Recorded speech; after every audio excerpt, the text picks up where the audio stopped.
Building को आप शुरू करो। ताजमहल जो बनाया गया है ये शाहजहां ने अपनी थर्ड वाइफ मुमताज की यादगार में बनाया था। मुमताज रहने वाली ईरान की थी, जिससे शाहजहां ने लव मैरिज की थी।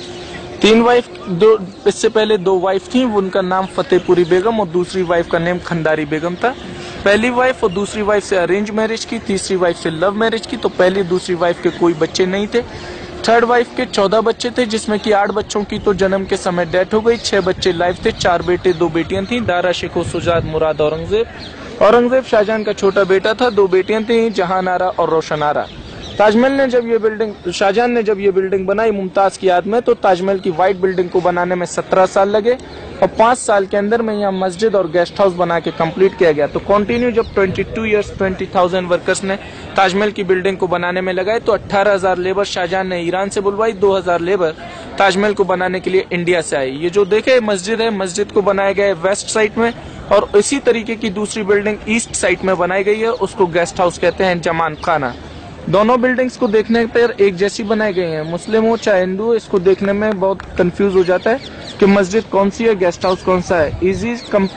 इजी सॉल्यूशन ये होता है कि मस्जिद को हमेशा वेस्ट साइड में बनाया जाता है एशियाई कंट्री के अंदर में।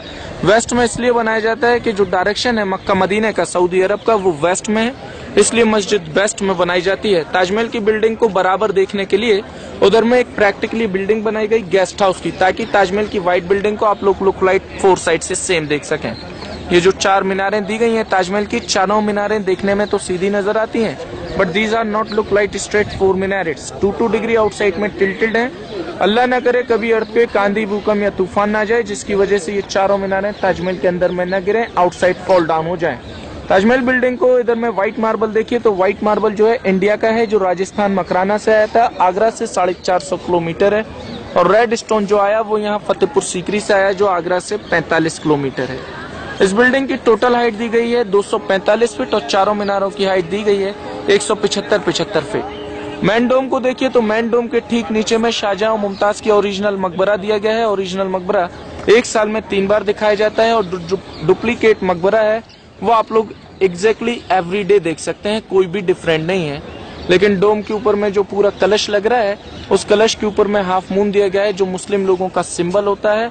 और डोम के हाफ मून के बिल्कुल मिडिल में अल्लाह लिख रहा है, और इसके बैक साइड से देखें तो मोहम्मद लिखा गया है। इस डोम के मिडिल में देखिए बहुत सारे डोम्स के ऊपर में हुक लगाए गए हैं।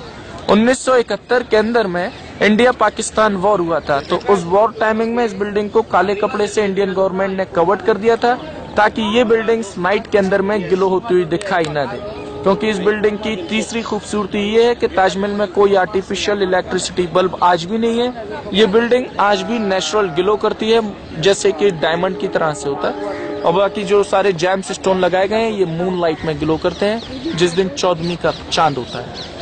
ये फ्रंट जो आयतें लिखी है, बाकी जो मेन गेट के ऊपर में कुरान शरीफ की आयतें लिखी हुई हैं, तो सबसे पहले गेट के अंदर से जो शाही दरवाजा है वहां से आते हैं, वहाँ सूरत फज्र, और सूरत फज्र के बाद सूरत शम्स, वो बाकी व्हाइट ताजमहल की बिल्डिंग पे टोटल सूरत यासीन लिखी गई है। कुरान शरीफ का मेन चैप्टर है, हार्ट ऑफ द कुरान, जो ताजमहल के अंदर में चारों तरफ लिखा गया है। ये राइटिंग नहीं है, पेंट नहीं है, मार्बल के अंदर स्टोन को इनलेट किया गया है। तो ये जितनी भी आर्ट यूज की गई है, ये सब पर्शियन आर्ट है। पर्शियन आर्ट इसलिए यूज की गई है क्योंकि 18,000 जो लेबर ताजमहल को बनाने आई थी वो पर्शियन थी। तो पर्शियन लोगों ने इस सारी क्राफ्ट को, इस सारी आर्ट को अपने हाथों से बना के तैयार किया है।